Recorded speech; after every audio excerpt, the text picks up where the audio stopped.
Okay, good afternoon, everybody. My name's Leon Tickley, and I'm chairing the session this afternoon. It's a great pleasure to welcome our panelists, who I will introduce in a moment, but also it's an opportunity to thank the organisers of the conference, and particularly my colleague Tigis Grieve for helping to set up today's session. And most of all, it's very nice to welcome so many of you to our session. We hope that it will be a stimulating discussion around the links between education and poverty. And of course, it's often assumed that there's a direct relationship between education and poverty reduction. So if you look at many World Bank or other more economically driven accounts of education, it appears as a kind of input-output model that if you invest in human capital, particularly in the quality of education, then you can achieve economic growth. And of course, both of those assumptions have been called into question by different constituencies, including many of our panelists, in the sense that often it isn't a linear relationship, that education, the idea about what's a good quality education, needs to be problematized, as does the whole conception of economic growth, particularly at a time when we're facing a climate crisis. So how can we reconceive the relationship between education and poverty reduction in a way that takes account of the Sustainable Development Agenda, but also allows for more critical understandings and interpretations. So it's a very timely moment to be discussing these topics. And we have a fantastic lineup today, people to talk about it. So my colleague Tigis Grieve is a senior research associate at the School of Policy Studies. She'll be talking about access to educational opportunities and trajectories for girls' education in Africa. We're delighted to welcome Dr. Emily Morris, who's the Director of International Training and Education Program and Senior Professorial Lecturer at the School of Education, the American University in Washington. You're very welcome, Emily. And Dr. Tobeka Mola, who's a DECRA Fellow at Deakin University in Australia. So as you can see, we're a very global group. But I'm also delighted to introduce Dr. Arif Naveed, who's a lecturer at Bath, which is just down the road from us. It's only 14 miles away. And also Mr. Simon Ingram Hill, who's the former country director for the British Council in Sierra Leone, Mozambique, Hungary, and Mauritius. So delighted that you're able to join us, Simon. So let's get started without further ado. Each presenter will have 15 minutes maximum. I'll be keeping an eye on the time, and I will ask you to stop when your time is up, because we want to make sure we leave enough time for questions and answers. And can I encourage the audience to please do ask, challenging, tricky, interesting, controversial, thought-provoking, most of all, questions. And then hopefully we'll get a good discussion going.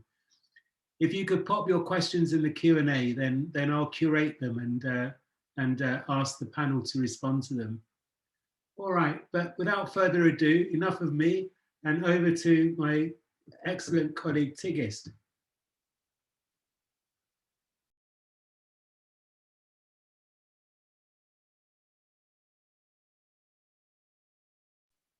Tigis, you're on mute. Can somebody enable my video, please? Okay.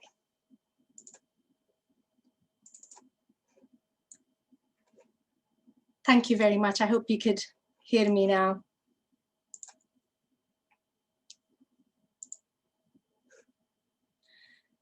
Thank you, everyone. Could you tell me if you could hear me, Leon, please? Yes, can hear you loud and clear, Tigis. Okay, thanks very much. I'm so looking forward to discussing with all of you and the participants as well as the panelists. In the next 10 minutes, I'm just going to talk a little bit about setting the scene, if you like, on debates around education and poverty, the relationship about that. So I've got, in the next 10 minutes, I'll dip into some of my research empirical evidences and few ideas, and hopefully that opens up a space to hear the rest of the participants and allow us to have save more time for our discussions, what is at the heart of poverty and education. My title is about talking on access to educational opportunities and mapping the trajectories of adolescent girls in particular. That's where my research is. And in terms of in their search, in their aspirations and motivations to get to through education and to overcome poverty. I'm an ethnographer, and majority of the time I spent in rural context looking for to engage with adolescent girls in particular, but also communities, parents and teachers in a school context. So when we are looking about the education and poverty relationship, often what we have is in the literature, in policy documents as well explicitly, there are assumptions about the problem, which kind of frames the poor as a problem because of their lack of understanding about girls' education and its benefits. Also, there is a persistent kind of discourse going on for a very long time now, 3-4 decades, that frames girls' education is not interesting to communities because the girls are assumed to be married off, and so investment is less on them. And this kind of received wisdom is, ethnographers have been beginning to question these received wisdoms at the moment. And because the evidence is suggesting a complex picture on the ground and multiple factors rather than just a simple discrimination against girls. And it would be, at this point, I'd like to suggest that if you haven't already, the African Child Policy Forum, ACPF, have put a really good report in November, and I suggest that we go and have a look at that if you're interested to engage more about the continent in that. So poverty and inequality, looking at that at the moment, I'm just going to draw on some of my findings from a survey of 133 households and some in-depth interviews I've done, but also I'll draw data from 5 countries in the continent that from my recent research. In all of that, what we see is building schools, in particular cheaply locally available materials, will expand enrollment, and it did expand enrollment, as you would know from evidences. Primary schooling has expanded in African continent through these mechanisms of building very quickly and cheaply using available resources. And that was a recommendation by the World Bank. Now, what is the evidence on the ground, and what people tell us when we begin to listen to their voices is actually that is creating an acute sense of inequality and discontent. I've put here an example, a quotation from a mother in Ethiopia who challenged me, and I've written elsewhere about that, the challenging conversation I had with them. And that wasn't the only person who had challenged me. And in this case, the children weren't in school and various complex situations going on there. But she responds saying, I would want my child to be in school, like in the city, where they have proper schools, proper seats. She explains what she thinks is a good quality education she aspires for her children. And she said she wants her daughter to be like me. And the other example, very quickly, I want to bring is the school director. This is also in Ethiopia, who recognizes his own position of inability to change, and rarely he has the ability to change. And there was a clear explanation about the sense of helplessness they feel as teachers as well. And he talks about how the intake of the local children increased after rehabilitation work they've done in the classrooms, improving classrooms and the playgrounds, because people assumed, he says, they went private.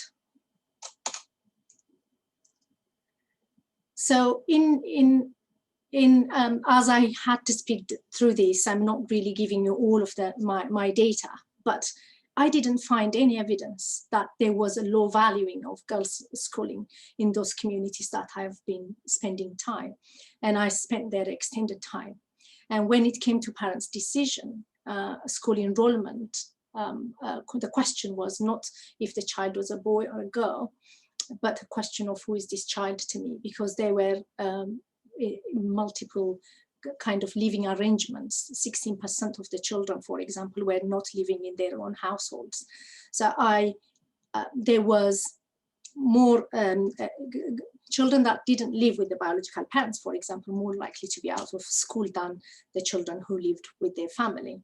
The other aspects of my findings suggest girls and their families on the continent actually are very ambitious and highly motivated in terms of gaining education and getting out of poverty through education, thereby the discourse around human capital theory, if you like.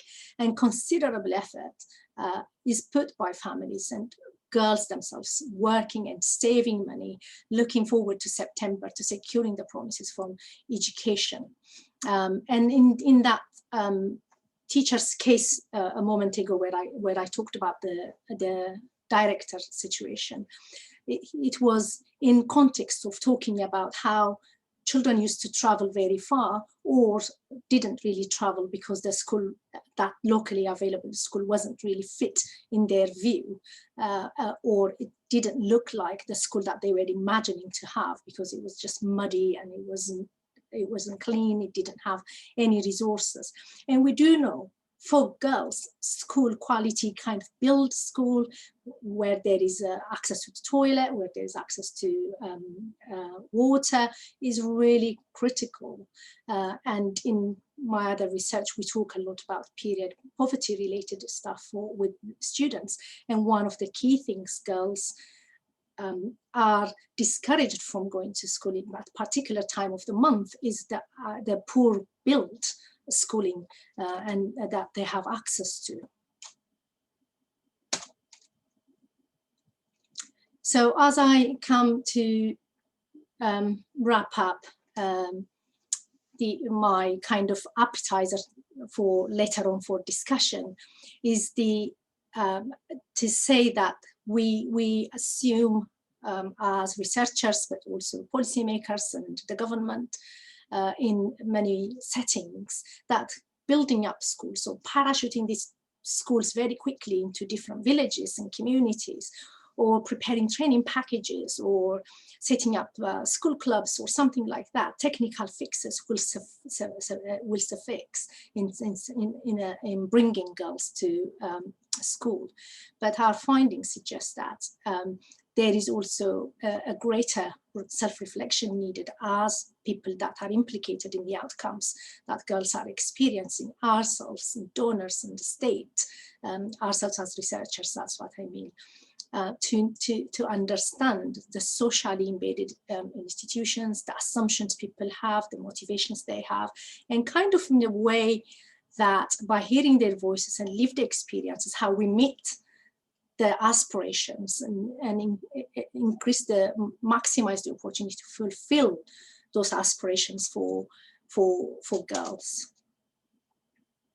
So constructive way of hearing those voices, the marginalized voices, including the teachers and the children themselves, and in meeting that persisting challenge of girls' education could be a possibility. And I look forward to discussing more. I'm sorry to rush through this talk. And I give my time back to Leon now. Thank you. Tigis, thanks ever so much for a really stimulating talk. You got us off to a cracking start, and you also managed to stick to time, so thumbs up to you. Thank you very much. Could I take this opportunity to turn to our next presenter now, which is, my list has got, excuse me, Emily Morris. So Emily, if you're ready, we look forward to your presentation. Thank you. Thank you so much. Could someone enable the video? Thank you. Excellent. Thank you so much. Good morning, good afternoon, good evening. And it's great to be here. Thank you so much for the invitation. And it's also very serendipitous that I'm presenting Dr. Drew's work, because I'm also looking at aspirations of young people in schooling.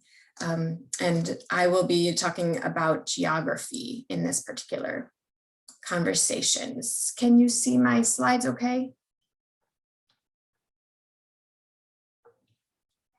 Okay, yes, they're coming through very clearly, Emily. They look great. Perfect. Thank you.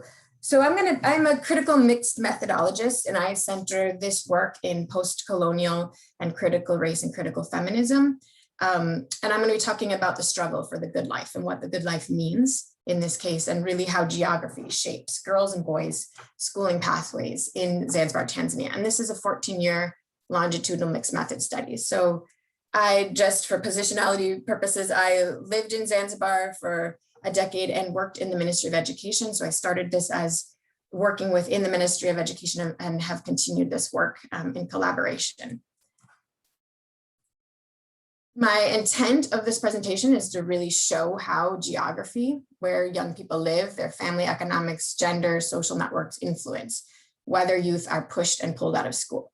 And so I intentionally use that term instead of dropout, and I'll talk about that in a minute. And I want to show how becoming a push out or a graduate really influences girls' and boys' futures in gendered ways.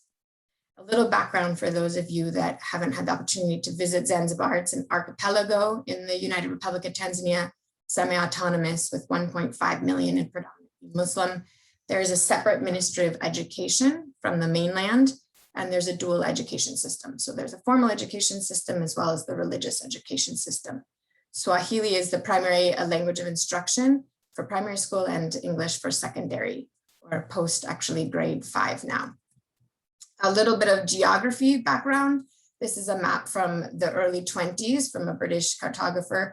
And it's still, there's still kind of the barriers that are still important today in understanding schooling. So historically in the town area, this was largely Indian and European, and out in the Ngambo area, outside of the creek area and outside of the town, was where slave quarters as well as were working class. And today is still a high density, largely working class community, but there's also the rural area. And so there's a number of islands, the two main islands having largely rural areas, but also a number of small urban areas and ngambos.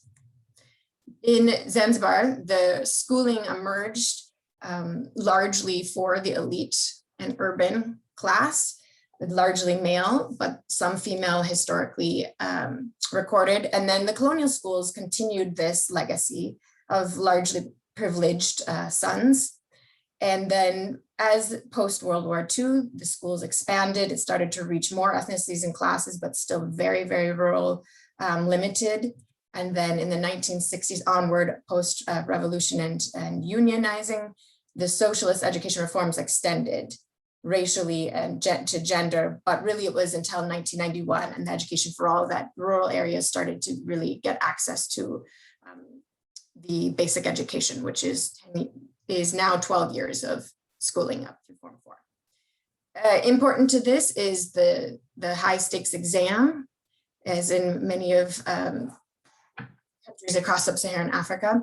And this exam determines whether or not young people go into higher education. It determines whether or not they get a certificate and enter the formal workforce. This examination is in English, and although There is a National Examination Council for Zanzibar. It is still largely historically based on the Cambridge exams from the colonial legacy. Becoming a dropout influences young people and futures in Zanzibar. And still this idea of if young people become a graduate, they are able to attain this good life. And so this is speaking to what Dr. Tickley said about the human capital theory model. So this is the assumption, right? But if young people drop out, this pathway to this good life and what young people in my research have envisioned can be employment, as well as their family, their social well-being. But if a young person does not graduate from high school, from secondary school, and obtain the certificate, they don't have access to the formal employment. And in Zanzibar, 90% of rural are working in informal economy and 70% of the urban areas working in the informal economy. So most of the young people that are finishing school are still entering the informal economy, whether they have a certificate or not. So I really question these pathways and critically pull these apart because they are not playing out in the same ways I think that the human capital theory imagines them to play out for a number of reasons that I'll go into here. So this mixed methods research followed young people from preschool all the way now till they're in their 20s. And we're currently finishing our last round of data collection as young people are in their 20s.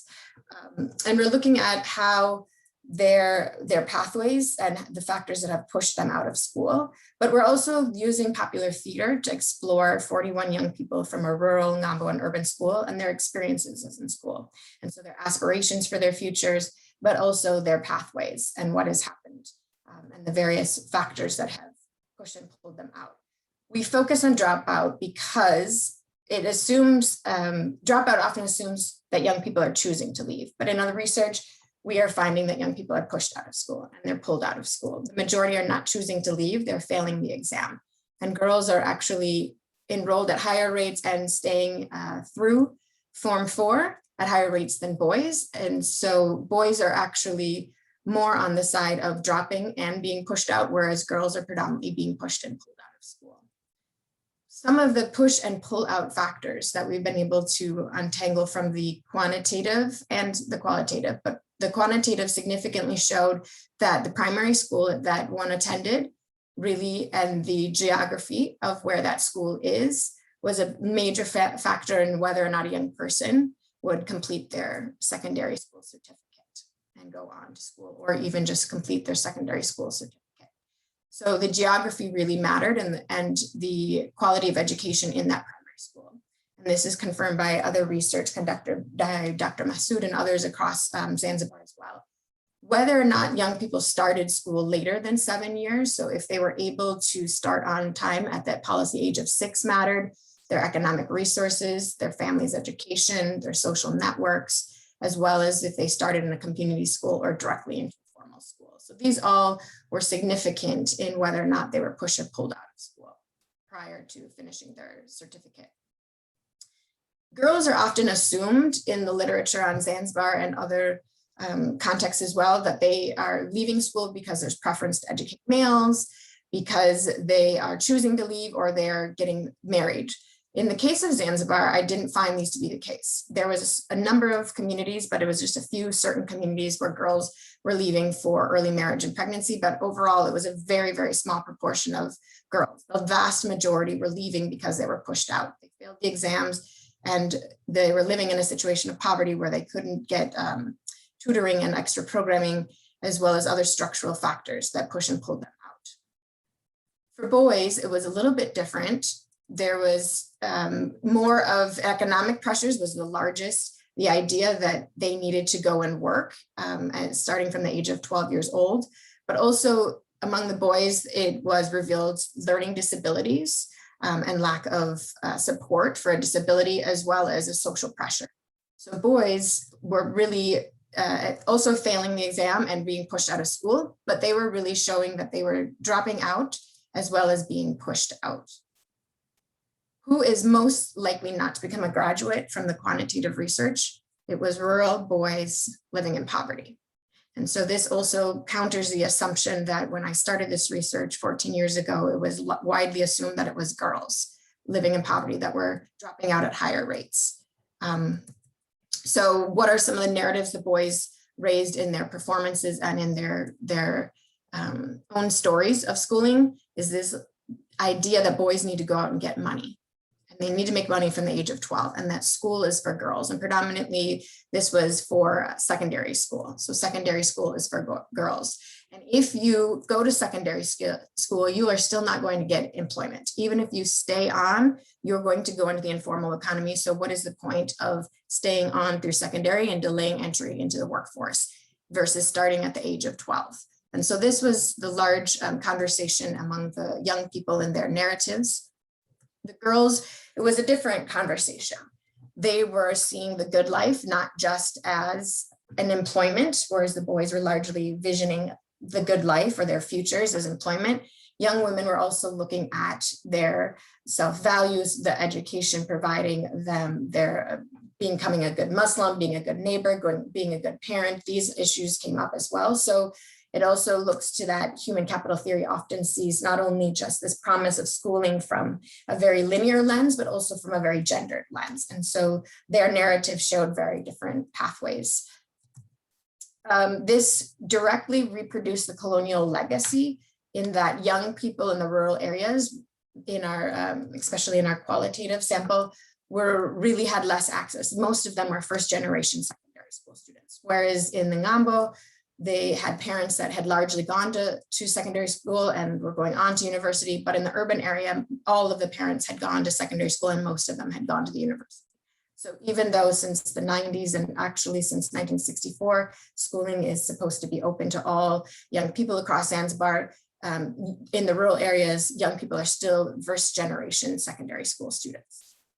So what does this mean? Well, first, I think we need to talk about history of marginalization. We need to talk about the intersection of economic, social, geographic, racial, and gendered. We also need to question the high stakes exam and really the curriculum. This came up in meetings with the ministry as we're digesting this. The data is that the need to look at curriculum and need to look at curriculum as it relates to believing that all young people are going to have the same aspirations for their future. We know that these are highly gendered and the geography plays into that as well. And to support rural and Ngambo schools with different intersectional approaches. As we know that the school that young people attend really is a large factor in whether or not they complete schooling. Leave us here. Thank you so much.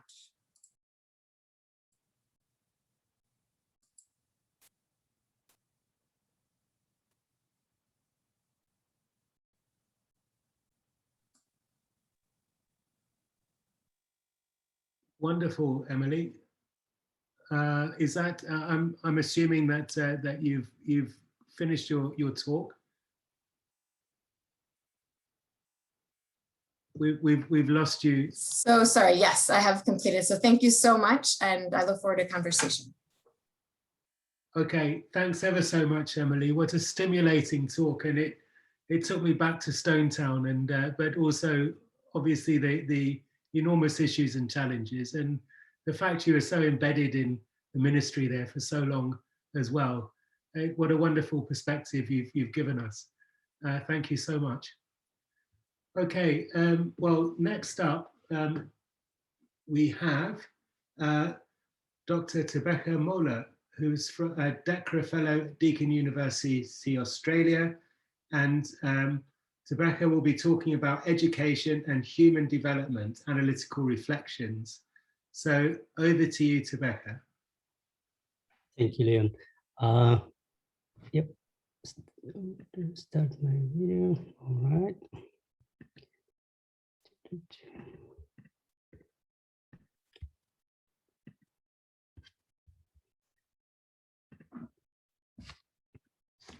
Can you see my slides, please? Yes, they look great. Excellent. All right. Thanks so much again. This is my bedtime. So if I'm a bit incoherent, I have an excuse. So I will be talking on the topic, the education and human development, a bit analytical, and I have organized the talk around the three questions you sent us along the overview of the session. So the first, to start with, what is the relationship between education and poverty? As most of you would know, different people analyze the relationship between education and poverty from different analytical and empirical perspectives. But in this talk, I will focus on human capital theory and the capability approach to human development.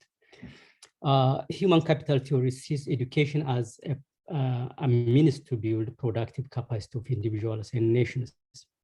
At an individual level, education builds, equips people with the necessary knowledge and skills that generate income through employment.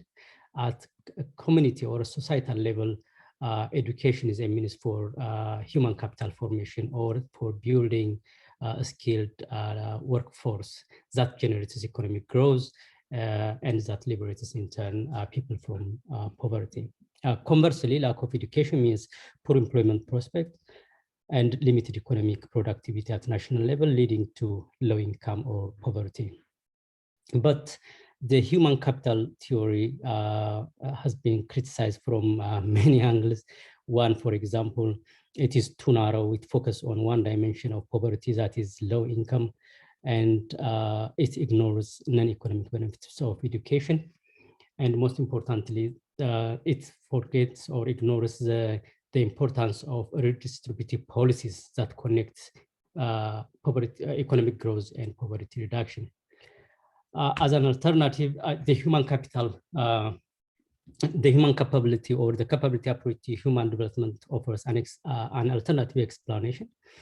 The capability approach assesses human well-being or quality of life in terms of people's ability to be and do as they value rather than in terms of resources or level of satisfaction. As such, education is seen as a foundational capability, as a means to expand substantive freedoms of people, expanding choices and options and developing human rather than product capacity, expanding freedoms. But again, in this case, lack of education means diminished genuine options. People will have limited freedom to pursue valued goals and outcomes. As such, low educational attainment means capability deprivation or multidimensional poverty. I think the capability approach offers an expansive view of or an expansive account of the relationship between education and poverty, and I will use the capability approach to reflect on the second question of the session, that is, to what extent education plays a role in poverty reduction. If poverty constitutes capability deprivation, I argue reducing poverty requires capability expansion through social arrangements, including education. However, the role of education in reducing poverty needs to be qualified. Widening access to education on its own may not lead to growth and poverty alleviation. Hence, following Sen, I argue education expands human capability and thereby reduces poverty to the extent that people have substantive opportunities that is adequate and relevant, and they can convert their opportunities into valued outcomes. So I will use those three key terms, that's adequacy, relevance, and conversion, to explain the point further. What do you mean by adequacy? Substantive educational opportunities are equitable, not necessarily equal. In other words, adequacy requires a reasonable adjustment to provide compensational opportunities in accordance with the needs of policy targets. As such, adequacy presupposes recognition of specific source of disadvantage that requires compensatory policy measures. I'll give you an empirical example. That is the experience of African refugees here in Australia. That's my current project. Now, Australian higher education institutions have a range of equity programs. And although Australia resettles thousands of refugees per year, refugees are not recognized as targets of equity programs. As a result, universities are ill-equipped or they are under-prepared to provide sufficient support to refugees. That means the services are not adequate. They are not a reasonable adjustment to the needs of refugee youth, especially for African youth who come to Australia with disrupted educational trajectories and with a range of other issues, including trauma and family separation. As a result, in the last 25 years, this is data from the government, most of African refugees, almost over 85% of African youth who arrived here without university degree do not go to university within the first 5 years of their arrival. As a result, unemployment among African communities here in Australia is 3 times higher than the national average. Youth disengagement is a serious issue, and youth imprisonment rate is almost 4 times the national average. So you can see, because they lack that education, they are living with a multidimensional poverty. This tells you here, of course, Australia is a high-income country. You would assume there is education, therefore there should be no poverty. But the availability of educational opportunity doesn't directly translate to poverty alleviation unless there is a reasonable adjustment to and recognition of unique disadvantages of specific groups of members of the society. Without that, we can't assume that the relationship between education and poverty would be direct and relevant. The second point is relevance. I miss V. Here, it's about the responsiveness of education to the needs and aspirations of society. Take the case of Ethiopia. In the last 20 years, the Ethiopian government has invested millions of dollars to expand educational opportunities, but the country still remains in poverty. And even though there has been 70 years already since higher education started in that country, the political leaders still seek medical care abroad. The country couldn't produce a handful of health professionals that can support even the elite section of society. And that can partly be explained by the separation of the important model of education and the rich intellectual culture of the society. We could carved, we carved a church out of a single rock 800 years ago, as you can see here in Lalibela. Now, after 800 years, with modern education, the country remains in poverty. So that tells us the relevance of education is so low that despite the expansion of the system, much needs to be done still in terms of supporting the technological progress, economic productivity, and social change in that country. The third point is conversion. Yes, people may have educational opportunities.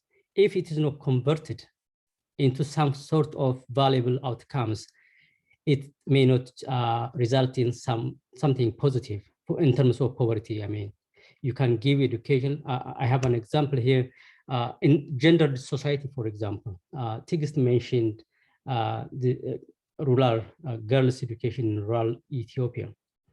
In gendered society, you may have a school in a village, but you can't assume that school would benefit boys and girls equally without working on the gender values and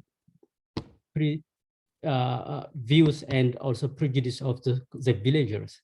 In order to ensure that girls are equally benefiting from that school, we need first to work on the gender values of the villagers. Otherwise, the availability of educational opportunity will not be translated into the valuable achievement of girls. That tells us about the importance of conversion in the relationship between education and poverty reduction.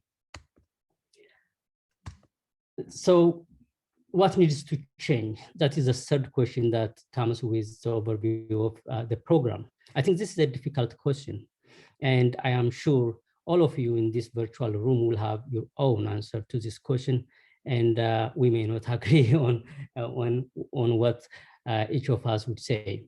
But I would just suggest here a couple of pointers. One is education expands genuine options and help reduce poverty when it is substantive, that is relevant and adequate, and when it can be transformed into valuable outcomes, or it can be converted into valuable outcomes. Hence, in assessing the relationship between education and poverty reduction, one, our informational base of judgment needs to include accounts of who gets what and within which condition. That means who is accessing education, what kind of education, of what quality, and in what condition. The second point is we need to recognize external and internal barriers that mediate the ability of disadvantaged people to benefit meaningfully from educational opportunities. Let's take again the case of girls in rural Ethiopia or rural Kenya. The external factors may mean the views of the villagers towards girls' education, or the low expectations from teachers, or disrespectful treatment from peers, from boys. So all those can affect the ability of girls to take advantage of educational opportunities. On the other hand, there can be also internal barriers. For example, we are social beings. We internalize external expectations. In the case of this gendered society, for example, girls may internalize unfavorable expectations of society and thereby form low expectation of themselves. They may have low self-efficacy towards education and their chance of success. So we need to recognize both external and internal barriers that mediate our ability to benefit from the opportunities. So who can do this? I am not sure, but we can entertain at least at intellectual level. Thank you so much.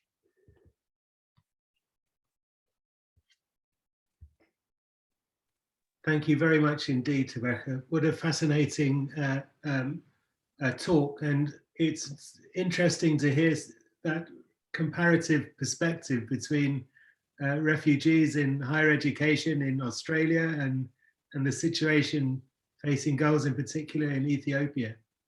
Really interesting. And to frame it so nicely in the capability approach, there's plenty of food for thought. Thank you very much. Okay, so next up we have Dr. Arif Naveed, who's a lecturer in the School of Education at the University of Bath. And Arif is going to talk about what do we know about the relationship between poverty and schooling in South Asia. So over to you, Arif. We look forward to your talk. Thank you very much, Leon, for giving me this opportunity. In lots of ways, my work really resonates with the work which has been shared by the three speakers before me.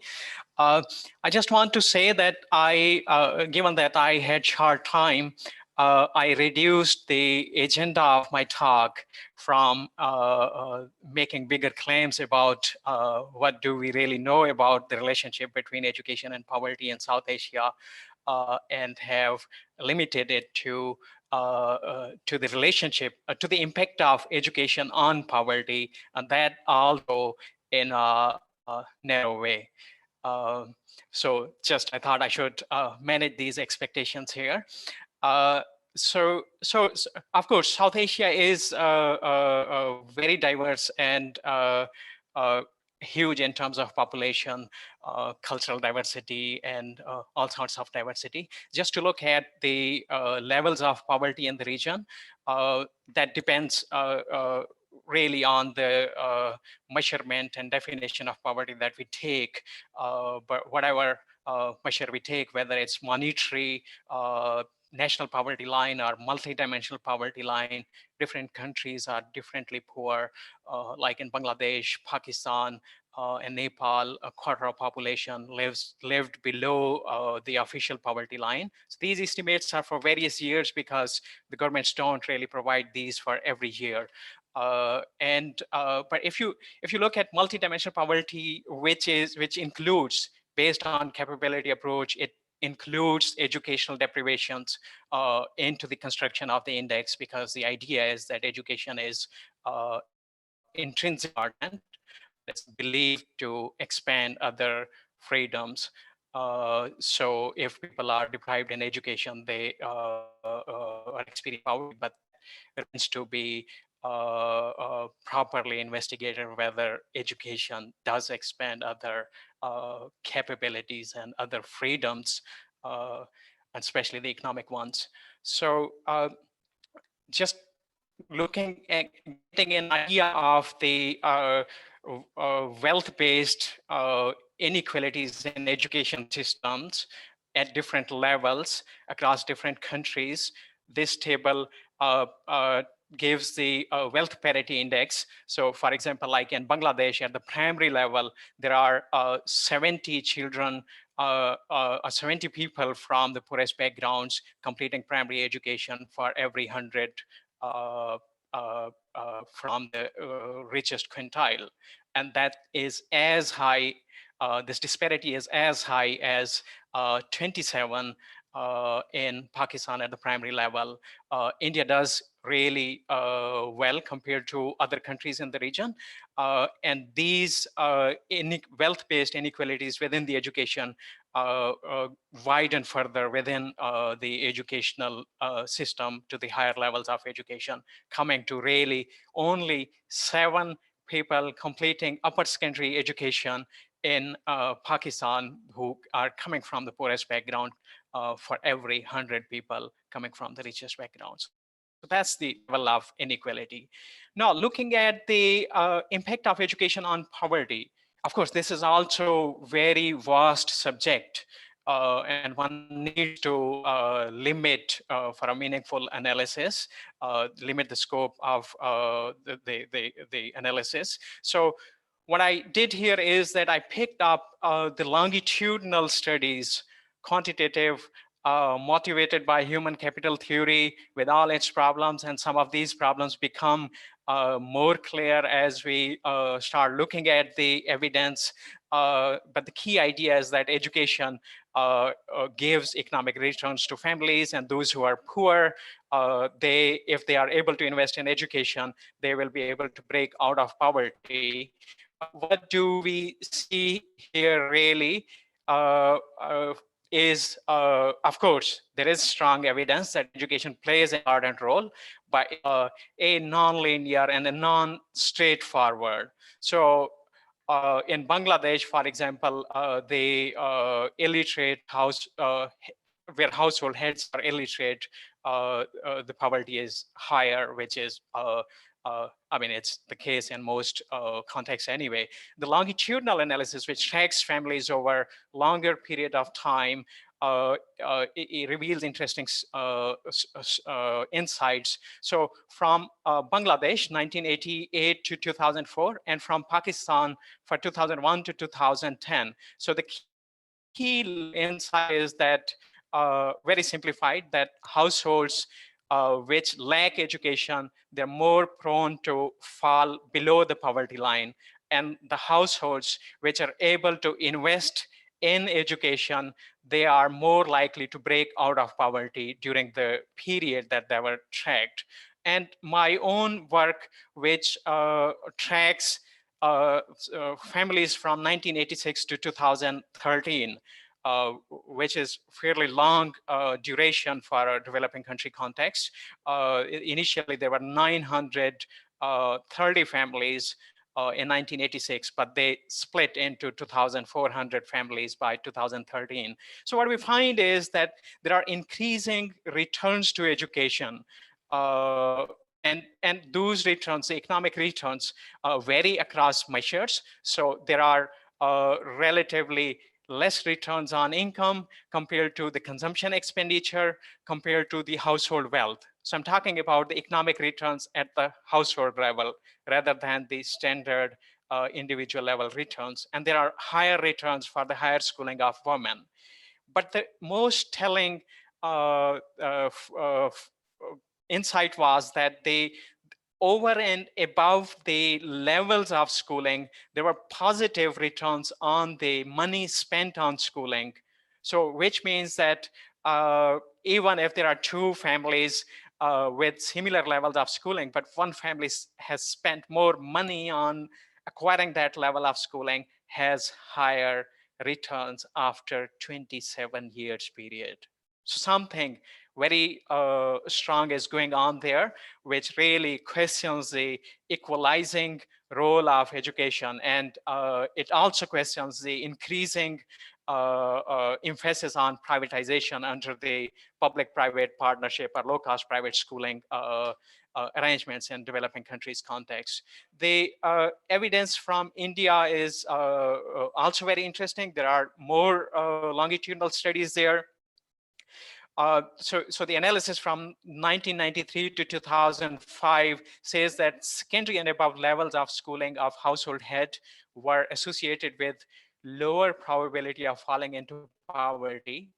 But once poor, the schooling of household head did not matter in breaking out of poverty.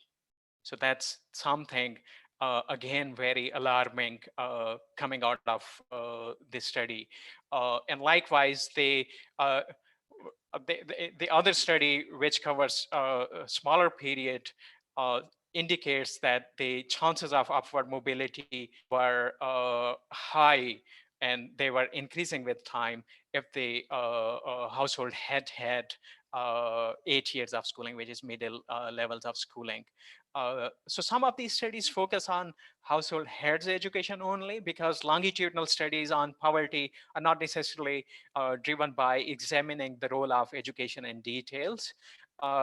So the other study using same data for the period 2005 to 12 at the national level suggests that even primary schooling helped reduce the odds of falling into poverty. But once poor, only college degree or above had significant effects on escaping poverty.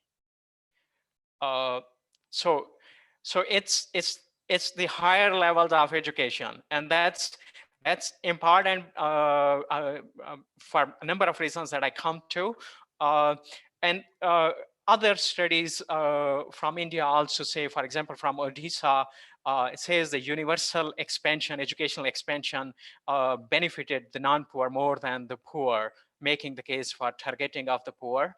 And Krishna's analysis makes a case, very strong case, for the wider conducive environment for schooling to disrupt the transmission of poverty over time. The kind of factors, the conversion factors that Tebeke mentioned. Sorry if I pronounce the name incorrectly. So what does these studies tell us? Of course, the evidence is varied over time and over context, but clearly there are a number of social, cultural, institutional, and economic factors which determine the transformative potential in the region. But what we see is, by and large, that low levels of schooling may be playing significant role from preventing families from falling into poverty, as they still give some sort of resources to maintain a bare minimum threshold level of living standards. But once under poverty, there is a lot more education needed to break out of poverty. And as the levels of education are then tied closely to the economic status of the families, so poor households are less likely to have higher levels of education.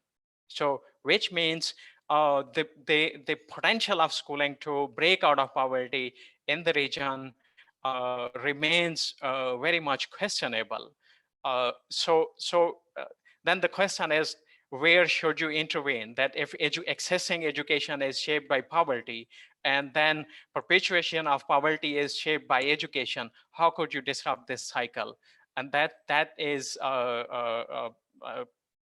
question which remains part of the educational debate. But there is little that these quantitative analyses tell us.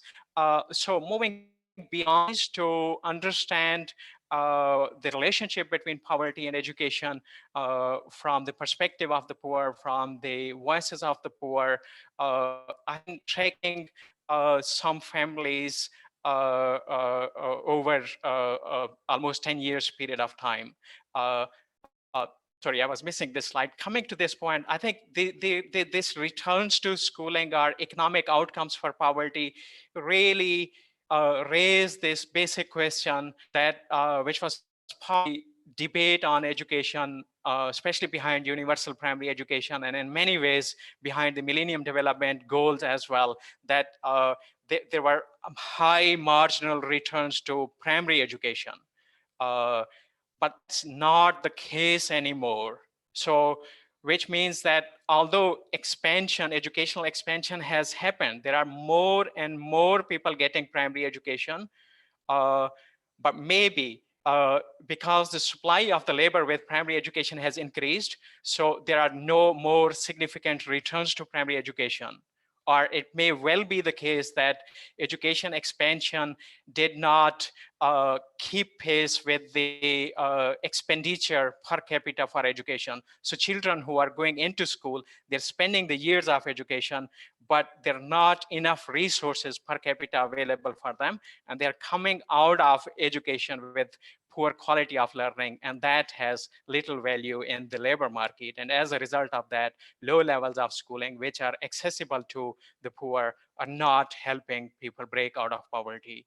But of course, there are a lot more other pathways, non-economic pathways of education than the economic ones.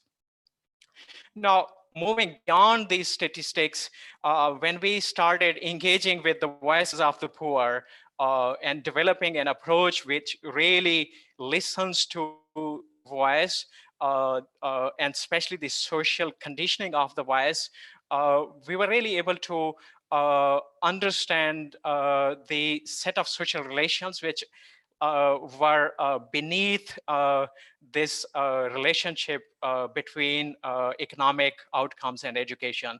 In rural Punjab, for example, this rural social structure, or what I call pentagonal rural social structure, which consists of land ownership, caste and the relationship of patronage, religious identity, and patriarchy, that essentially shaped the life chances of individuals within and through education.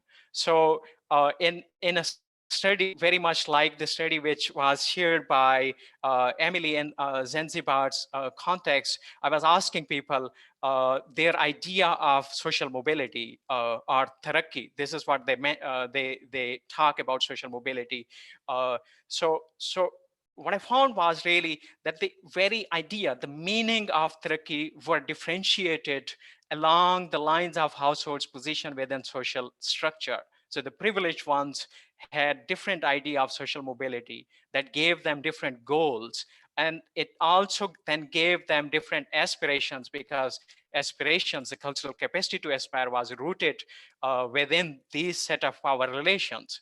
So, and not just aspirations, poor really had high desires to break out of poverty, but then their experiences and experiences of others around them were really shaping their strategies along with the material resources that they have. So these relationships outside the education system really determine what people could do with it in terms of getting education. Once then the same relationship and the more competing relationship within the labor market further determined their idea of the role of education in their lives. And it had really serious implication for schooling of different family members. For example, the families I was tracking since 2009, they invested a lot in their older sons. of course, education was gendered here. They invested a lot in the schooling of their sons and their daughters. And when older sons could not get decent employment opportunities, they learned that schooling is not meant for people like them. So their investments for younger sons were not with the same dedication. So they had educational decisions most of the time by taking those children out of the education system. And this is happening when an unprecedented educational expansion is happening in rural Pakistan or across South Asia. So I guess what I want to say to conclude is that schooling plays a very non-linear role. It gives opportunities for mobility for some, but it creates lots of inequalities for others as well. And when it doesn't deliver to the promise of poverty reduction, it doesn't offer them a dignified life, there is little for the poor to pursue education, to meet the MDGs or SDGs goals. And what we see further is that there are very intense power struggles at the local level, at the community level, over scarce resources and opportunities. So those who are privileged, they monopolize access to those resources and opportunities, leaving it little incentive for the weaker ones to pursue schooling. So within this context, I think what I would say is that like what needs to change for education to play a poverty reduction role is that, of course, education is significant in the lives of poor, but there is limit to what schooling alone could achieve in reducing poverty. And as long as the social and economic context is highly unequal, educational expansion can be seen as exacerbating educational, social, and economic inequalities. So without creating a level playing field as a precondition, there is little that schooling alone can achieve in reducing inequality and eradicating poverty in context, not just rural Pakistan, but in across South Asia. And finally, the struggle for educational inclusion and inequality has to be pursued outside the education system, at least as much as the inside of the education system, because there is a need for a wider social and economic transformation for schooling to play an equalizing and pro-poor role. And when it doesn't, poor are also rational economic agent, even though their rationality is socially structured. So there is little incentive for them to pursue education. I should stop here, and I look forward to the discussion after the session. Thank you.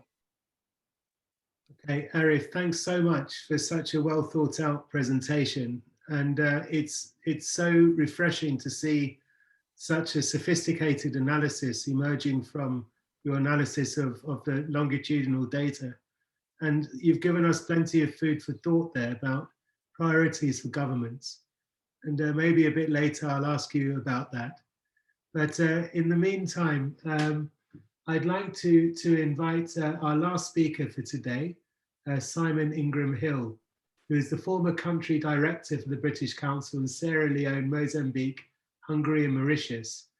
Simon will be talking about education versus poverty, some sub-Saharan perspectives. Over to you, Simon.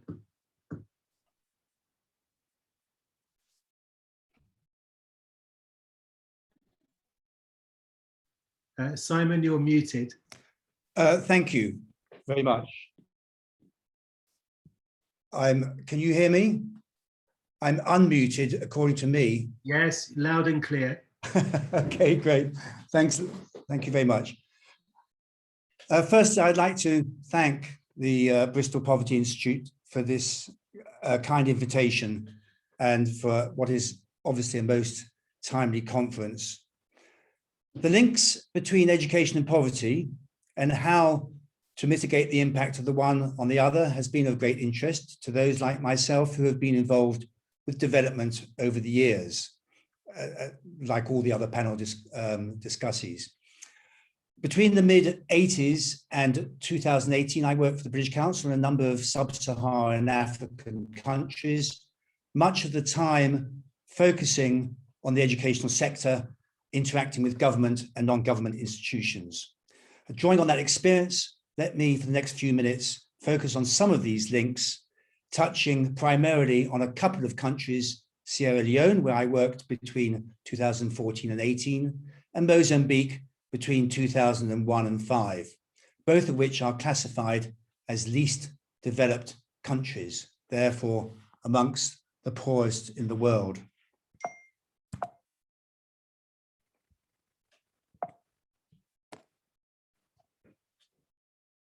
The Millennium Goals set in 1990 for completion by 2015, and the SDGs, which superseded them for achievement by 2030, spell out many of these linkages and have served as a major call to action for the world's poorest countries over the last 30 years. But the question is, and has been asked continuously over the last hour or so, is there much of a link? MDG 1 and MDG 2 appear side by side, eradicating extreme poverty and hunger and achieving universal primary education. This seems to make the juxtaposition very explicit. It's also noticeable that other MDGs, not least MDG 3, must come into the mix. Starting with poverty, I would just for convenience take the 2017 World Bank definition of extreme poverty, meaning having income below the international poverty line of $1.90 per day. The aim of MDG 1 was to reduce poverty by 50% from its 1990 baseline. This was achieved globally by every region except sub-Saharan Africa, which reduced the proportion of those living in extreme poverty by only 28%. The aim of MDG 2 to achieve universal primary education by 2015 was not realized, but considerable progress was made. Just to take a couple of indicators. Firstly, the primary school net enrollment rate in the developing countries. This reached an estimated 91% in 2015, up from 80% in 1990. In sub-Saharan Africa, as you can see, it rose from 52% in 1990 to 80% in 2015, a significant achievement. The figure on the right, however, tells a somewhat different story. It shows in millions the number of out-of-school primary school age children. The red line shows that it dropped dramatically worldwide from 120 million to 56.7, but not in sub-Saharan Africa, where 32.8 million of that 56.7 million children live. It has decreased only slightly. It looks much more like a story of failure, particularly compared, say, with South Asia. I'm going to look at briefly the Human Capital Index of 2020 drawn up by the World Bank. I have used these to compare indicators of poverty and education in some sub-Saharan countries, and I put UK on the right as a comparator. And I think you can easily see, without me going into them, the scale of difference and the trend between the least developed countries and the more developing one, and Mauritius, indeed, which is actually not even on the poverty scale, on the extreme poverty scale. Let me just highlight two pieces of data towards the bottom of the table.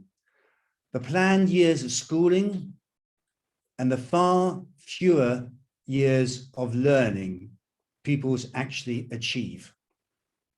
Why the discrepancy? Quantity does not equal quality, as we know. It could be that the quality of teaching or the quality of teaching materials and learning materials may be low.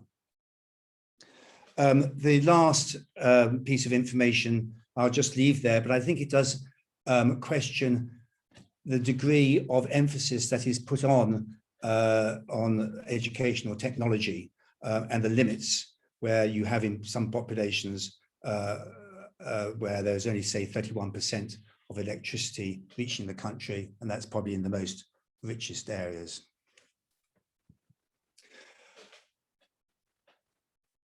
I've focused mostly on school education, but it is increasingly apparent that a child's educational needs begins preschool for optimal cognitive development. Poverty plays a crucial role, as the figure on the left shows. By the age of 5, cognitive development of children from the richest and poorest households seems to differ by 35% or more. Secondly, the level of education is associated with higher wages. This has been pointed out by the speakers.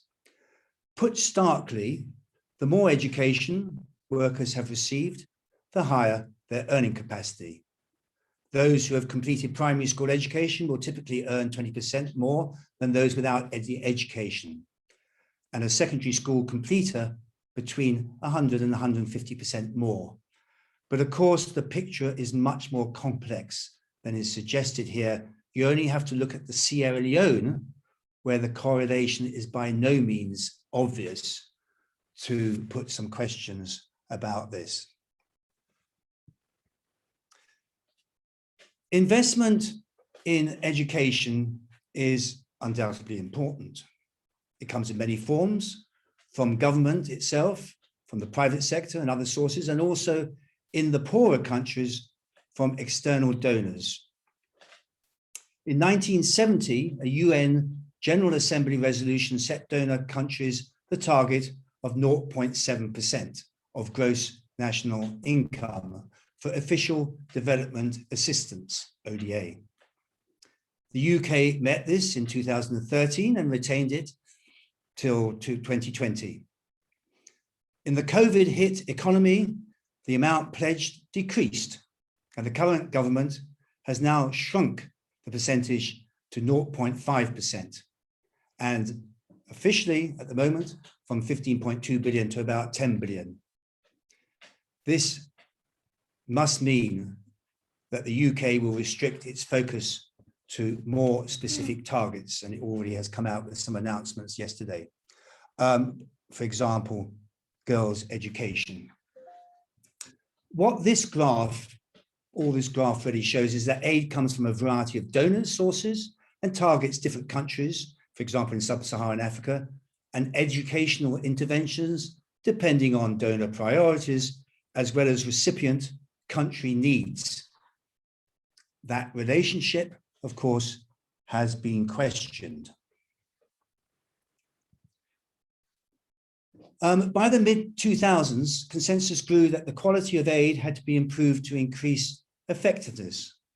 The 2005 Paris Declaration committed signatories to ensuring greater ownership of the development agenda by recipient countries, greater alignment with their goals, and better harmonized delivery among multiple donors. I myself have observed a much more unified approach from the rather, shall we say, haphazard coordination and alignment, which was happening in Mozambique in 2005, with TVET, for example, to a reasonably well integrated response by the education sector to the challenge of Ebola in 2014 and 15 in Sierra Leone. This emergency situation brought together some 30 development agencies with Sierra Leonean government and national bodies under the co-chairmanship of the Minister of Education and UNICEF, which was at that point the partner representative, to allow education to continue even during 9 months of school closures. Please don't try to read this slide too much. But I would like just to end with a brief look at 2 development programs in Sierra Leone in which I had some involvement and which currently benefit from UK aid. They both emphasize learning and very much underscore SDG 4 quality education and the narrowing of the gap between years of schooling and better learning, which I alluded to earlier. Appropriately, the secondary school focus program is called "lei we lan" in Creole, which means in English, "let us learn." The review carried out in March 2020 summarizes the issue tackled, and I'll just quote from the review, and it goes back effectively to about 2015-16, the concept. Quote, "In Sierra Leone, the quality of education is a significant barrier to human capital development. Only 10% of children who start school make it to the end. Girls are less likely to enter and complete senior secondary school. The pass rate in public secondary exams is 6%. And I emphasize that, with girls historically performing worse than boys," unquote. Put very simply, the program, Lei We Lan, has two overarching aims: improving the learning conditions for 1.4 million boys and girls, leading to improved secondary exam passes. And secondly, improving the environment for students, especially girls and children with disabilities, to remain in school safely. For example, by the supply of girls' hygiene kits. And I'm reminded very much from Tigis' presentation. Improvement in the quality of learning has been achieved by supporting underqualified teachers through the production of detailed lesson plans and teaching materials in English and maths, and continued mentoring. These student-centered learning materials developed life skills, including problem solving and critical thinking. Amongst the successes so far, 2019's West African School Certificates in Education, called WASI, results for maths were significantly above the target, and girls fared much better than boys in both maths and English. And I think it's worth noting that during the school closures for COVID last year in Sierra Leone, these materials were aired on Ministry of Education radio channels, very much picking up on incentives which were started during Ebola. And lastly, the UK aid-funded program called Assuring Quality Higher Education in Sierra Leone, ongoing as well at the moment, is unique, certainly in Sierra Leone, in bringing together higher education institutions across the country with partners in UK and USA. The 10 Sierra Leonean partners include universities, public and private, teacher training colleges, the Institute of Engineering, the government's Tertiary Education Commission, and the Gender Equality Focused 50/50 group. Key aims and results to date are summarized in the slide. You can read those for yourself, but it does show the alignment of education with the world of work and productivity. And I think it also shows that an education system helps increase, well, it's seen that educational system helps increase economic growth and defeat poverty. I'll just let you read those. And then I think I probably should draw to a close. My final slide, I won't go through, in fact, but there are lots of educational derailers, not only COVID, there was Ebola, there's language poverty, in fact, and of course there's been HIV, AIDS, and indeed civil conflict and the effect on refugees. But I shall close at that point with the conclusion. I think that's, I have found very much over the years that tackling major setbacks, well, tackling indeed poverty, and where we ally poverty with education, is the importance of firstly learning from experience, the experience of others, but the experience of one's own country. The importance of everyone putting together, particularly where you have a number of partners, and the harmonization of effort, and that could be between ministries, education and health and other ministries, and building up the capacity for innovation. And this will all help greater resilience in educational systems in poor countries. It's not so much the money, it's what you do with it. Thank you. Simon, thank you so much. What a rich presentation, and you know, the years of experience really shine through there. It's really interesting to hear the comparisons and to benefit from your reflections in each of the countries. Thank you so much. Okay, right. Well, we have one question. Can I invite people from the audience? Please do use the question and answer function to put some questions for our panelists. I'll start off. Oh, there's a couple here. I've also got a few in reserve. So maybe I'll ask my questions to each of the panelists quickly by way of feedback, and then I'll let them think about those, and then to take the questions from the audience. So I'd like to, all of my questions really are to do with the implications for policy and practice. So in your case, Tigist, it's fantastic to, central to your presentation was, your fantastic presentation was the voice of girls. And my question to you is, how do we ensure that the voices of rural girls are heard in policy? Then for Emily, you've given us a very rich understanding of the causes of dropout in Zanzibar.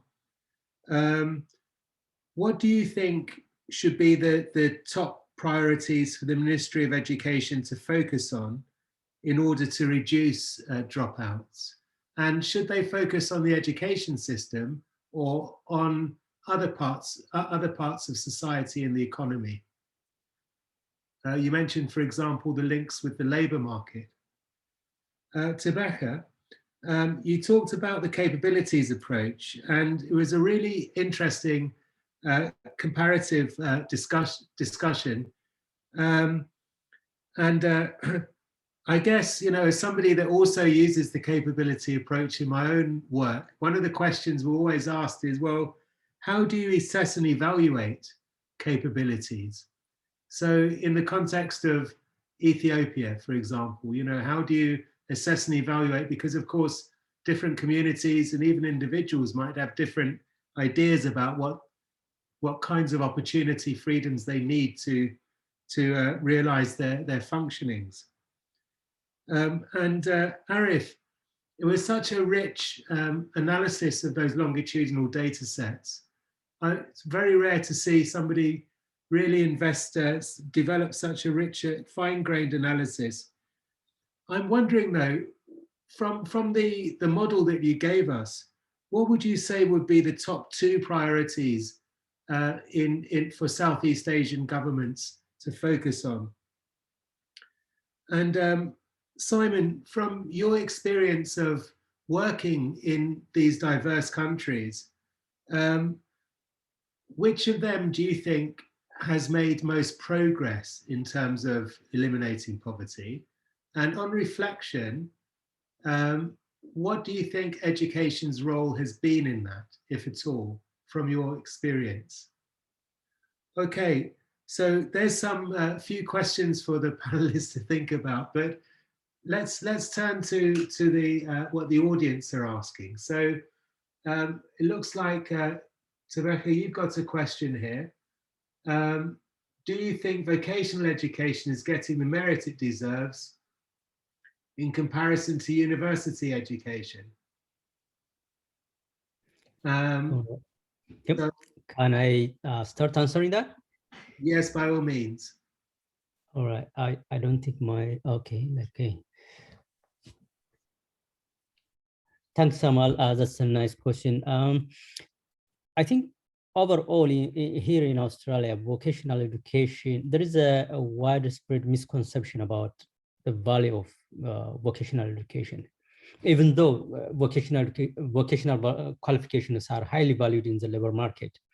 Compared to university, people, there are unwarranted assumptions and perceptions about the value of vocational education and training. That misconception is particularly strong in the African communities. During my fieldwork in the last couple of years, I observed that fact. The African parents often push their children to go to university, regardless of the interest of the kids, regardless of the preparedness of the kids. They insist that they should go to university, and sometimes that has negative consequences, because kids would go to university without just to fulfill the aspirations and expectations of their parents, but they often leave the university in the first semester. So yeah, there is a misconception. I think there is a major review currently undergoing to just work on that. There is a misconception, but yeah, that's the reality. Thank you. Okay, great, Rebecca. That's really, really helpful. Thank you for that. Okay, so we got another question from the audience. I'm not quite sure who this is directed to. I think it's probably directed at Emily, but correct me if I'm wrong, whoever asked the question. But the question is, extending from the need to equalize the resources provided to schools between urban and rural populations, do changing labor markets impact education's ability to reduce poverty? Sure, and maybe I can actually respond to all three. So Dr. Tickley's question as well as the vocational, because I think it plays into this. So Ministry of Education in Zanzibar is called Ministry of Education and Vocational Training. So vocational training is kind of the solution. So if a young person is pushed out after the Form 2 exam and does not go on to the policy age of now that is Form 4, the solution is send them to technical school and vocational. The problem with that idea of vocational training as a panacea for young people that are pushed out is a few that I've kind of unpacked.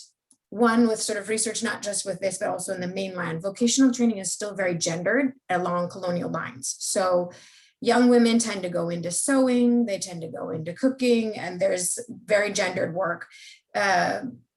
Boys are tended to go into the repair of cars and electricity. And those actually have different economic returns. Speaking to Dr. Naveed's work, that girls actually earn less from sewing than a boy could, a young man going into fixing of the car. So part of that is, yes, it is a viable pathway, but as providing the only pathway then reproduces these gender differences in economic remuneration, but it also it puts a burden on the vocational system that has not had the resources to really keep up. So for example, in Zanzibar, large with tourism economy and with technology, vocational training has stayed very much in sort of these colonial legacies of what kinds of training pathways young people go into. So until it really receives that, it becomes sort of this panacea that doesn't really, that helps reiterate and reproduce gaps in income. And to speaking to that, I think the second question is, yes, and I think I don't see Ministry of Education vocational training that they can work in isolation, and often they don't, but this idea that there's a Ministry of Labor, there's a Ministry of Youth, that there's a Ministry of Women, there's a Ministry of Education, and Zanzibar has tried to do more kind of cross-sectoral and work, but you know, the point that the young people kept raising in their theater performances that we performed over and over in their narratives and journals is, what's the point of going through all of this schooling if you're, and speaking to Dr. Naveed's point of like this rate of return, if you're going to get out with a certificate 5 years after someone that leaves in Form 1, but you're still going to be on the same pathway because you failed the certificate and don't have that certificate, and you need that to get a formalized job. And the formalized jobs are so few and far between, and they mostly are in the urban area. This idea that employability is, I think we also need to unpack that it's, you know, this idea that when we say employment, we think about a formal employment when the majority of young people and a lot of these contexts are going into informal. And the solution for the informal is often, oh, introduce entrepreneurship curriculums in school, but that assumes also that more of a neoliberal approach, and that young people have this desire to go into that. So I think just speaking to Dr. Griesberg, until we can help imagine different futures and different pathways, we sort of reproduce these same solutions. And so I think we need to do a little bit more disrupting of the ideas and these pathways that we present to young people, so that they can also think about education beyond these. And I do think we have to think in terms of the economy in relation to the economic as well as the social relations, speaking to this social mobility to Dr. Naveed's work as well. We have to think about them at the same time in planning. We can't just continue to say, this is the ministry's plan of education, this is the Ministry of Labor's plan. Like, they have to speak to each other. Okay, thanks so much, Emily. I realize we're slightly out of time, we are out of time. I just wonder, the organizers, can we go on for another 2 minutes if I let we're going to have to wrap up as soon as we have to set up for the next session. Okay, that's so unfortunate.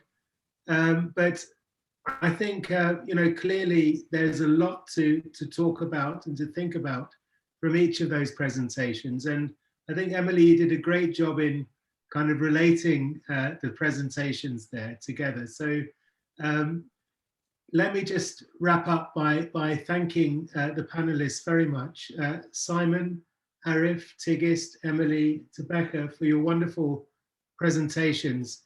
Thank you to the audience as well for attending our session. And we hope you continue to enjoy the conference, and please do communicate with us. Get in touch with the speakers if you do have further questions. Let's keep the conversation going. It's an important one. And hope to see you all again soon. Thank you very much. Bye-bye for now. Thank you. Thank you.